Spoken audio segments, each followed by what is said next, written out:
नमस्कार, मेरा गांव मेरा देश में आप सभी का बहुत बहुत स्वागत है। मैं हूं आपके साथ कंचन। सीधे आपको लिए चलते हैं सोनीपत। आज गुजरात देश में ही नहीं बल्कि पूरी दुनिया में टॉप ऑटोमोटिव मैन्युफैक्चरिंग हब बनकर के उभरा है। साथियों, आज का ये अवसर ऐसा है जिसमें गुजरात और जापान के आत्मीय रिश्तों पर जितनी चर्चा करूं उतनी कम होगी। गुजरात और जापान के बीच जो रिश्ता रहा है वो डिप्लोमेटिक दायरों से भी बहुत ऊंचा रहा है। मुझे याद है जब 2009 में वाइब्रेंट गुजरात समिट का आयोजन शुरू हुआ था, तभी से जापान इसके साथ एक पार्टनर कंट्री के तौर पर हमेशा जुड़ा रहा है। और ये बहुत बड़ी बात है। एक राज्य और दूसरी तरह एक डेवलप कंट्री, इन दोनों का साथ चलना ये अपने आप में बहुत बड़ी बात है। आज भी वाइब्रेंट गुजरात समिट में जापान की भागीदारी सबसे ज्यादा होती है। अपने मुख्यमंत्री काल के दिनों में मैं अक्सर एक बात कहता था, I want to create a mini Japan in Gujarat. इसके पीछे का भाव यही था कि जापान के हमारे अतिथियों को गुजरात में भी जापान की अनुभूति हो, उनको फीलिंग आए। हमने प्रयास किया कि जापान के लोगों को, जापान की कंपनियों को यहां किसी तरह की परेशानी न हो। आप अंदाजा लगा सकते हैं कितनी छोटी छोटी चीजों पर हम ध्यान देते थे। बहुतों को शायद सुनकर के आश्चर्य भी होगा। अब हम सबको पता है, जापान के लोग हो और गोल्फ खेलना न हो तो बात अधूरी रह जाती है। बिना गोल्फ आप जापानीज की कल्पना ही नहीं कर सकते। अब हमारा गुजरात, वहां गोल्फ की दुनिया से कोई लेना देना नहीं था, तो मुझे अगर जापान को यहां लाना है तो मुझे गोल्फ कोर्सेज शुरू करने चाहिए। और मुझे खुशी है कि आज गुजरात में अनेक गोल्फ के मैदान हुए हैं जहां हमारे जापान के लोग जो यहां काम करते हैं उनको वीकेंड बिताने के लिए अवसर मिल जाता है। कई रेस्टोरेंट्स भी ऐसे हैं जिनकी विशेषता है जापानी कुजीन है, जापानी फूड है, उसकी भी चिंता की। जापान से आए साथियों को दिक्कत ना हो, इसके लिए बहुत से गुजरातियों ने जापानी भाषा भी सीखी है और इन दिनों भी जापानी भाषा के क्लासेस चल रहे हैं। साथियों, हमारे प्रयासों में हमेशा से गंभीरता भी रही है और जापान के लिए स्नेह भी रहा है। आज इसी का नतीजा है कि सुजुकी समेत जापान की 125 से ज्यादा कंपनियां गुजरात में काम कर रही है। ऑटोमोबाइल से लेकर बायोफ्यूल तक के क्षेत्र में यहां जापानी कंपनियां अपना विस्तार कर रही है। जेटो द्वारा स्थापित अहमदाबाद बिजनेस सपोर्ट सेंटर, इसमें एक साथ कई कंपनियों को plug and play workplace facility देने की सुविधा है। आज गुजरात में 2 Japan India Institute for Manufacturing हर साल सैकड़ों युवाओं को ट्रेन कर रहे हैं। कई कंपनियों का गुजरात की टेक्निकल यूनिवर्सिटीज और आईआईटी से भी टाई अप है। अहमदाबाद में जैन गार्डन और काइजन एकेडमी की स्थापना में भी जिस तरह ह्यूगो इंटरनेशनल एसोसिएशन का बहुमूल्य योगदान रहा, उसे गुजरात कभी नहीं भूल सकता। अब ऐसा ही eco friendly garden Statue of Unity के समीप विकसित करने का प्रयास किया जा रहा है। काइजन को लेकर 18-19 साल पहले जो प्रयास गुजरात ने किए थे, जितनी गंभीरता से इसे लागू किया था, उसका गुजरात को बहुत लाभ मिला। गुजरात आज विकास की जिस ऊंचाई पर है, उसमें निश्चित तौर पर काइजन की भी एक बड़ी भूमिका है। मैं जब प्रधानमंत्री के तौर पर दिल्ली गया, तो काइजन के अनुभवों को पीएमओ और केंद्र सरकार के अन्य विभागों में भी इसे लागू किया। अब काइजन का लाभ देश को और ज्यादा मिल रहा है। सरकार में हमने जापान प्लस की भी एक विशेष व्यवस्था की है। गुजरात और जापान की साझा यात्रा को यादगार बनाने वाले जापान के बहुत सारे मित्र, कई सारे पुराने मेरे साथी आज यहां कार्यक्रम में मौजूद हैं। एक बार फिर मैं आप सबका भी अभिनंदन करता हूं। साथियों, आज भारत में इलेक्ट्रिक व्हीकल का बाजार जितनी तेजी से बड़ा हो रहा है, कुछ साल पहले तक उसकी कल्पना भी नहीं होती थी। इलेक्ट्रिक वाहनों की एक बड़ी खासियत यह होती है, वो साइलेंट होते हैं। 2 पहिया हो या 4 पहिया, वो कोई शोर नहीं करते। ये साइलेंस केवल इसकी इंजीनियरिंग का ही नहीं, बल्कि ये देश में एक साइलेंट रिवॉल्यूशन के आने की भी शुरुआत है। आज लोग ईवी को एक एक्स्ट्रा व्हीकल नहीं समझ रहे, वो उसे प्रमुख साधन मानने लगे हैं। देश भी पिछले 8 वर्षों से इस बदलाव के जमीन तैयार कर रहा था। आज हम इलेक्ट्रिक व्हीकल इकोसिस्टम में सप्लाई और डिमांड दोनों पर तेजी से काम कर रहे हैं।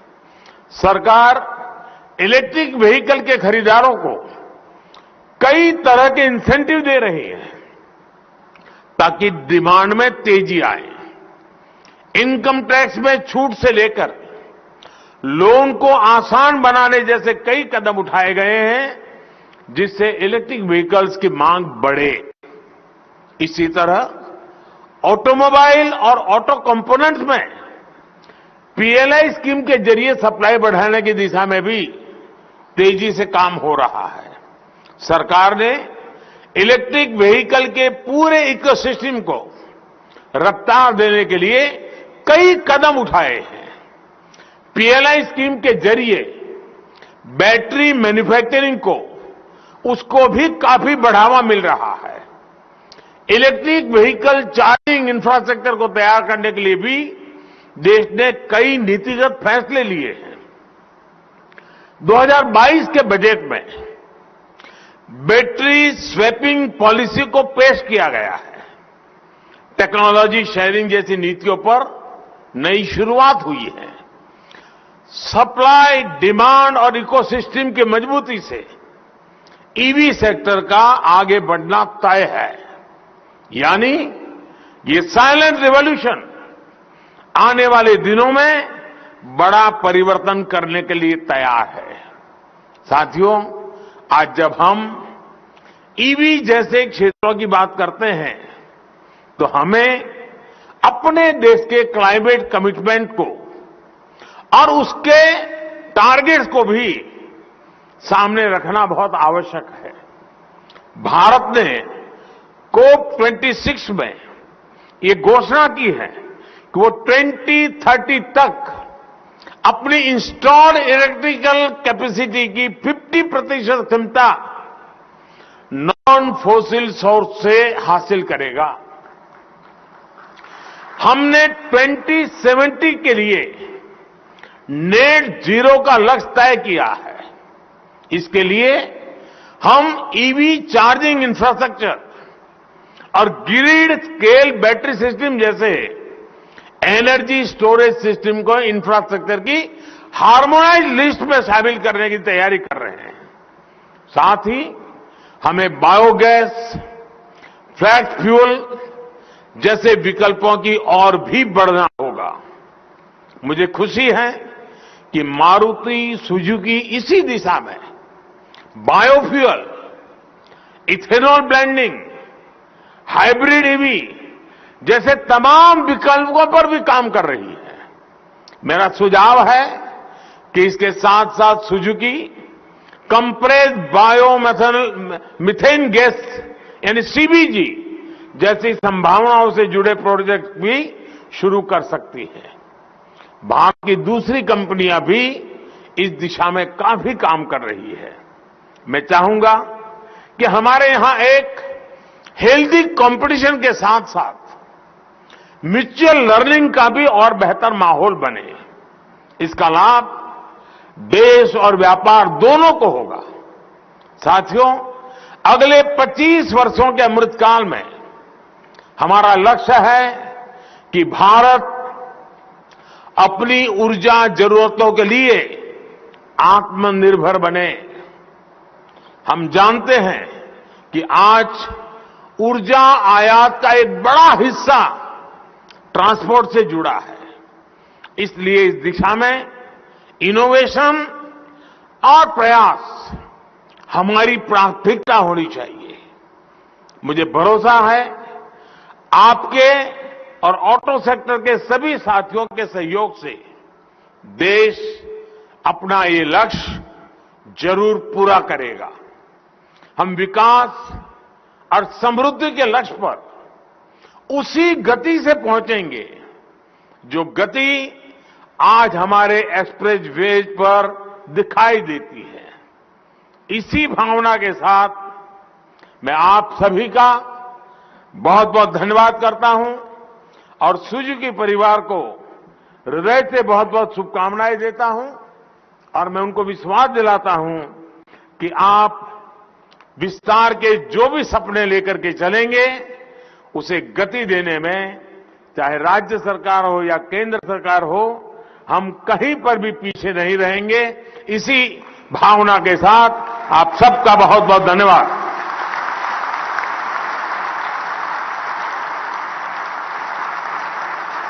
कोटि कोटि धन्यवाद प्रधानमंत्री जी। आपकी छत्र छाया में गुजरात का विकास, भारत का प्रकाश अक्षय है।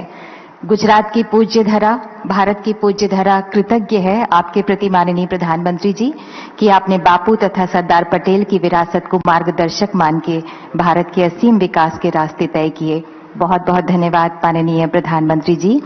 मंचासीन सभी गणमान्यों का भी हृदय से धन्यवाद। आप सभी से निवेदन है कुछ देर आप सभी अपने ही स्थान पर रहें।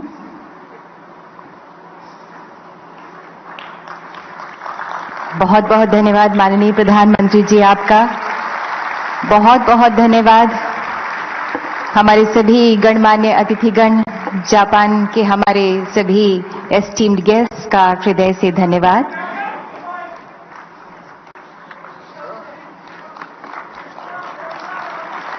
दो देशों की दोस्ती का एक अद्भुत नजारा, अविस्मरणीय अभूतपूर्व दृश्य। तो आप सुन रहे थे प्रधानमंत्री नरेंद्र मोदी को वर्चुअली तौर पे मारुति सुजुकी प्लांट का शिलान्यास उन्होंने किया और साथ ही साथ इस मौके पर उन्होंने साथ ही जापान और यहां भारत के रिश्तों को भी लेकर बातचीत की। खबरों को आगे बढ़ाते इस वक्त की बड़ी खबर आपको बता दें कि सोनीपत से है। जी हां, हरियाणा को बड़ी सौगात मिली है। ये मारुति सुजुकी प्लांट का शिलान्यास किया गया है। प्रधानमंत्री यहां पर वर्चुअली तौर पर कार्यक्रम में जुड़े। मुख्यमंत्री मनोहर लाल ने भी संबोधित किया। बहुत ही खुशी का दिन है, मुख्यमंत्री का ये कहना है। प्रधानमंत्री के नेतृत्व में देश कर रहा है तरक्की। हरियाणा में 50% कार बनती हैं। 5 ट्रिलियन की इकोनॉमी जल्द हासिल करेंगे। जापान का भी हरियाणा में बहुत योगदान। बड़ी खबर ये। तो हरियाणा में 50% कारें बनती है। आपको बता दें कि ये बेहद बड़ी सौगात दी गई है। प्रधानमंत्री नरेंद्र मोदी ने भी वर्चुअली तौर पर संबोधित किया यहां पर और भारत और जापान के रिश्तों को लेकर यहां पर बात भी की। साथ ही साथ आपको बताते चले कि प्रधानमंत्री के अलावा मुख्यमंत्री मनोहर लाल, साथ ही डिप्टी सीएम भी इस मौके पर मौजूद रहे। अनिल विज भी तस्वीरों में आप देख पा रहे होंगे। ओपी धनखड़ जी भी इस मौके पर यहां पर प्रदेश अध्यक्ष बीजेपी के वो भी मौजूद रहे।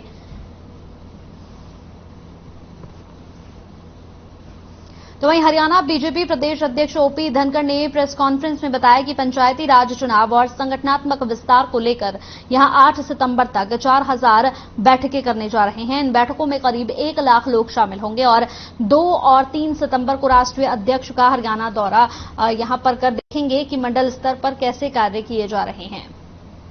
इसी के साथ उन्होंने ये भी कहा कि प्रधानमंत्री नरेंद्र मोदी के द्वारा मारुति प्लांट का शुभारंभ यहां पर करना सभी के लिए एक सौभाग्य की बात है।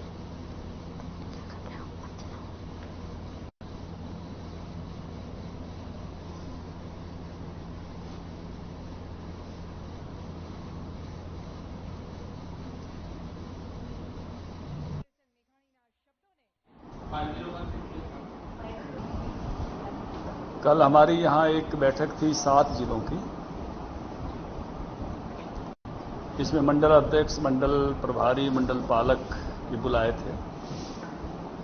आने वाले कल में ऐसी 5 जिलों की बैठक रोहतक में है। 30 तारीख को 5 जिलों की बैठक गुड़गांव में है और 31 तारीख को 5 जिलों की बैठक हिसार में है। और इन बैठकों के माध्यम से हम तय कर रहे हैं कि पंचायती राज चुनाव को लेकर और अपने संगठनात्मक विस्तार को लेकर और लाभार्थियों को सरकार की योजनाओं का लाभ मिले, इन 3 मुद्दों को लेकर 4000 बैठकें। तो वहीं नोएडा के सेक्टर 93A में बने ट्विन टावर को जमींदोज कर दिया गया है। इन टावरों को गिराने के लिए करीब 3700 किलोग्राम विस्फोटक का इस्तेमाल किया गया। दोनों टावरों को गिराने में करीब 17 करोड़ 55 लाख रुपए का खर्च आया है।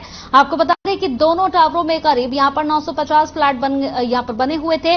टावर्स को गिराने में हुए खर्च को टावर्स को बनाने वाली कंपनी सुपरटेक के द्वारा ही वहन किया जाएगा। इन टावर्स को बनाने के लिए सुपरटेक कंपनी ने करीब 200 से 300 करोड़ रुपए का खर्च किया था।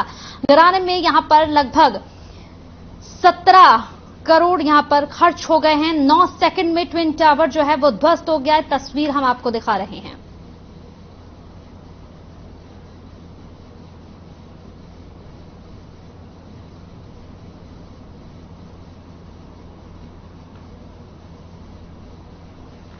वहीं सोनाली फोगाट के मुंहबोले भाई ऋषभ बेनीवाल ने सोनाली की मौत पर खुलासा करते हुए कहा कि सोनाली फोगाट सुधीर सांगवान के कहने और बोलने पर ही उठने लगी थी।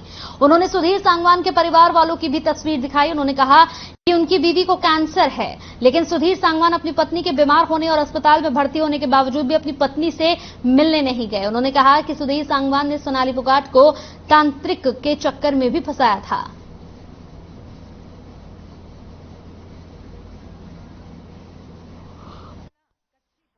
मतलब वो हमेशा से उनको दबा रखा था, अपनी मनमर्जी से काम करवाता था। जब वो नहीं होते थे, सुधीर नहीं होता था साथ में, तो सोनाली ठीक रहती थी। और जब वो साथ होता था, जैसे 10 मिनट के लिए भी सोनाली खुल चुकी है ना उससे, तो उसका मूड एकदम ठीक हो जाता था। और उसके आते ही बस जो उसकी नजरें बोलेंगी सुधीर की, वही काम सोनाली उसकी मानती थी और करती थी। तो बुलाया ही था। और वो खुद भी तो तांत्रिक था। जैसा वो तांत्रिक था वैसा ही एक और तांत्रिक बुलाया उसने। वो था तांत्रिक झूठा और उसने बुलाया भी अपने जैसा ही कोई आदमी एक। तो उसको पहले सेट करके लेके आया वो, भी तुझे ये बातें कहनी है वहां पे। जो सोनाली के साथ पहले नॉर्मल रूटीन में घटनाएं होती हैं, घटना नहीं कह सकते, जैसे आपकी कहीं गाड़ी भिड़ गई किसी के साथ, वो सबको पता होता है। आपके दोस्त को पता होगा, आपके परिवार को पता होगा। जैसे आपको कोई डेंगू हो गया, कोरोना हो गया, खांसी जुकाम हो गया, तो ये कोई घटना नहीं होती। और औरत जो होती है ना, और अकेली औरत जो होती है जिसका कोई सहारा नहीं होता, तो वो थोड़ी टूट चुकी होती है, थोड़ी नहीं पूरी टूट चुकी होती है अंदर से। और उसको कोई जैसे ये बातें बताए तो वो बातें उसको समझ में आती है, भाई हाँ तेरे साथ ये हुआ था, और थर्ड पर्सन बता रहा है। और उसको ये नहीं पता ये थर्ड पर्सन को सिखा के लाया गया है। बाढ़ा पहुंची नैना चौटाला ने कहा कि दिग्विजय चौटाला के नेतृत्व में इनसे खिलाड़ियों को सहायक उपकरण वितरित कर रही हैं। प्रदेश सरकार द्वारा खेलों को बढ़ावा देने के उद्देश्य से खिलाड़ियों के लिए कई योजनाएं भी चलाई जा रही हैं। वहीं विधायक नैना चौटाला ने पंचायत चुनाव को लेकर भी बयान दिया। उन्होंने साफ तौर पर कहा कि चुनाव को लेकर पार्टी पूरी तरीके से तैयार है।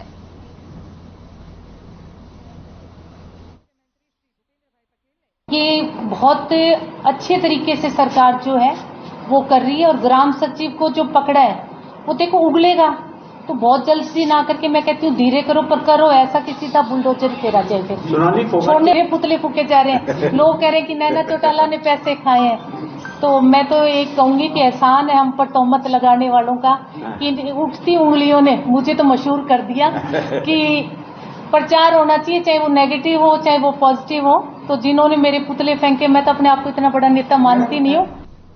वहीं अब खबर बल्लभगढ़ से है। बल्लभगढ़ के सोना पुल के नीचे एक तेज रफ्तार ट्रक ने कुचलकर एक 9 वर्षीय मासूम बच्चे की जान ले ली। हादसा तब हुआ जब 9 वर्षीय आकाश के परिजन छोटी ईएसआईसी अस्पताल से आकाश को वापस लेकर लौट रहे थे। इसी समय एक तेज रफ्तार ट्रक ने सोना पुल के टी पॉइंट पर उन्हें टक्कर मार दी, जिसके बाद पूरा परिवार बेहोश हो गया। परिजन किसी तरह से यहां पर बच्चे को लेकर तुरंत बल्लभगढ़ के सरकारी अस्पताल पहुंचे, जहां पर बच्चे की उपचार के दौरान मौत हो गई। घटना के बाद आरोपी ट्रक चालक फरार हो गया। पुलिस ने परिजनों की शिकायत पर मामला दर्ज कर फरार ट्रक चालक की तलाश शुरू कर दी है।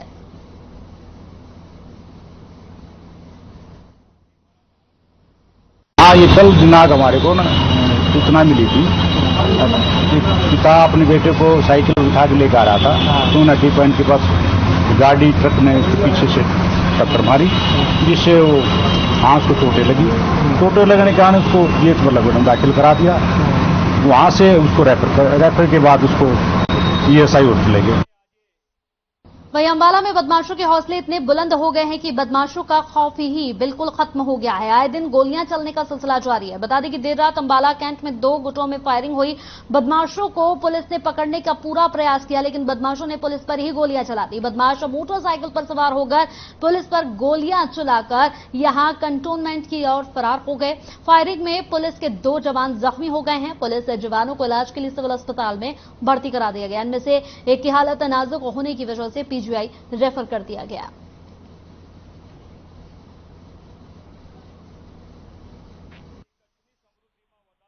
पिछले काफी दिनों से कुछ एक अपराधी तत्व हैं और गैंग है जो आपस में लड़ाई झगड़ा उनका चलता रहता है। एक दूसरे पे फायरिंग के बहुत इंसिडेंट हुए।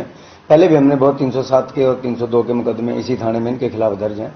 कल रात को भी करीब कोई 10:30 बजे के आसपास अमन गोंड ग्रुप के कुछ आदमियों ने अमन सोनकर और जो बंटी कौशल है उसके ग्रुप को वहां पे फायरिंग की थी, जिस पर पुलिस को सूचना मिली। पुलिस वहां गई। उसके बाद जो अमन सोनकर है और इसके जो साथी हैं, इन्होंने जाके अमन बॉन्ड के घर पे और वहां पे फायरिंग। तो वहीं बहादुरगढ़ की एचएल सिटी के एनसीआर 2 फ्लैट के मालिकों ने स्थानीय रेजिडेंट वेलफेयर एसोसिएशन पर गंभीर आरोप लगाए हैं। यहां के लोगों का कहना है कि आरडब्ल्यूए के लोगों से मेंटेनेंस तो इकट्ठा किया गया है, लेकिन उनके पानी के बिलों का भुगतान कंपनी को नहीं किया गया। यहां पानी सप्लाई करने वाली कंपनी का करीब 12 लाख रुपए का बिल आरडब्ल्यूए ने नहीं चुकाया है, जिसके चलते लोगों में काफी रोष है। स्थानीय निवासियों का कहना है कि 2 साल से आरडब्ल्यूए के पदाधिकारी अपनी मनमानी कर रहे हैं। आरडब्ल्यूए के अकाउंट सार्वजनिक नहीं किए जा रहे हैं ताकि ये पता चल सके कि आरडब्ल्यूए किस तरीके से लेन देन कर रहा है।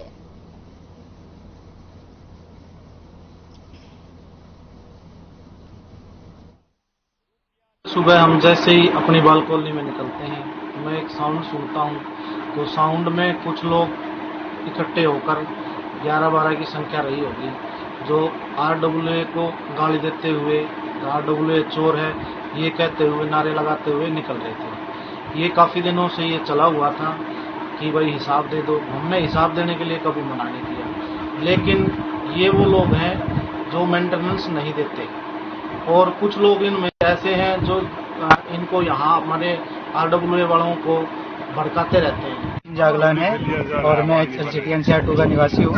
यहाँ के जो जितने भी एनसीआर 2 के निवासी इकट्ठा हुए हैं वो इसलिए इकट्ठा हुए हैं क्योंकि जो आरडब्ल्यूए की व्यवस्था है वो बहुत खराब है। पारदर्शिता का अभाव है।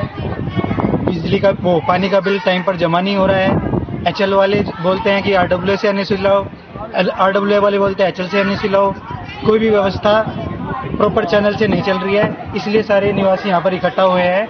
अब हम हिसाब के बारे में जनता इकट्ठी हो रही है, 2 साल से कोई हिसाब नहीं है, कोई पानी का बिल नहीं भरा जा रहा है, अत्याचार कराया जा रहा है, तानाशाही चल रही है। इस तानाशाही को तोड़ने के लिए हम सब एनसीआर 2 के लोग इकट्ठे हैं। जय। चलिए इसी के साथ इस बुलेटिन में मेरे साथ इतना ही। देश और दुनिया की तमाम खबरों के लिए आप बने रहिए हर खबर के साथ।